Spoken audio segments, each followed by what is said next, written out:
But you're a sheriff. Right. Do you really believe that over all of these years, Sheriff Joe Arpaio would not know what his right-hand man was doing? I believe that once the other documents come out, you're going to see, and I can give you for instances where high-level people would come to the sheriff, and the sheriff would then go to Dave, what's going on here with this? And that the chief deputy literally would go back to these high-ranking people, put his arm around them, and said, hey, are you on the team? Because we can get somebody else. The sheriff thinks you're disloyal. Now, talking to the sheriff, all this is new to him. And so the number one person who was a gatekeeper, really, it wasn't about discipline. It wasn't about the chain of command and the flow of information. It was about power. And it was about, it became other things that have no business in law enforcement, that have no business in the public realm.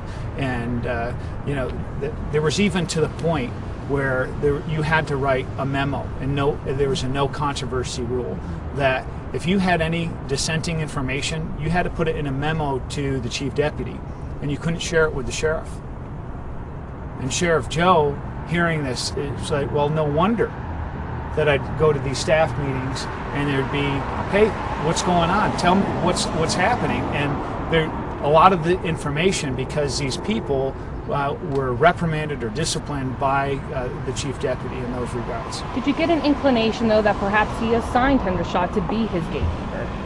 Well, he did. Well, in fact, that's the position. He has a chief deputy, just as I have a chief deputy. And the chief deputy has to serve at the will and the pleasure of the sheriff, but he did a disservice to the sheriff. And this is where the sheriff is even conflicted, no doubt, because here's his right-hand guy. But he had abused that trust and faith. The sheriff is literally the direct representative of the people, and this guy is a direct appointee of the sheriff.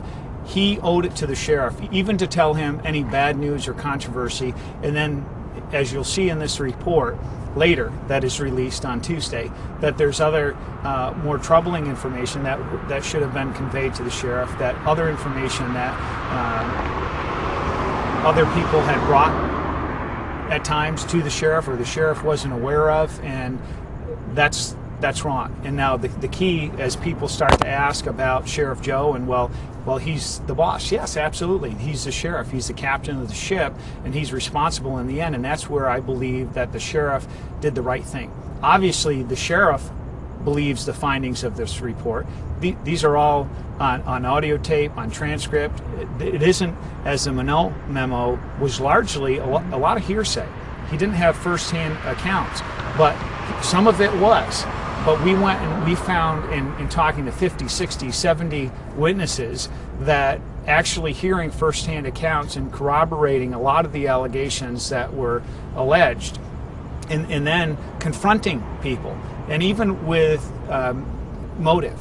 And this is what was brought up today, that motive was brought up. We went and asked these people, even some of these allegations, to find out truly what, if there was an additional motive behind it, and confronted people on that, on the allegations, and then would go back. So this is why it took 6 months. Now, I'll tell you that the criminal investigations, which are firewalled off from this is completely separate. This is an administrative investigation, that any one of these individual findings by themselves, in large part, could have been cause for termination. And there's countless of them that are there. So this is a completely comprehensive report. It's significant in the fact that not just because of the high positions in command, but that Sheriff Joe, in his 19 years as a sheriff, had never put out an investigation to another agency. So I said, as I started out, I wasn't going to pull any punches. I told the sheriff, I'm going to tell you straight up. I recommended that these guys need to be fired. You need to have maximum disclosure, minimum delay in all this information that you can convey to the public, and also convey how are you going to fix this? How are you going to prevent this from happening again? And I'm fully confident that the sheriff is going to bring that forward on Tuesday.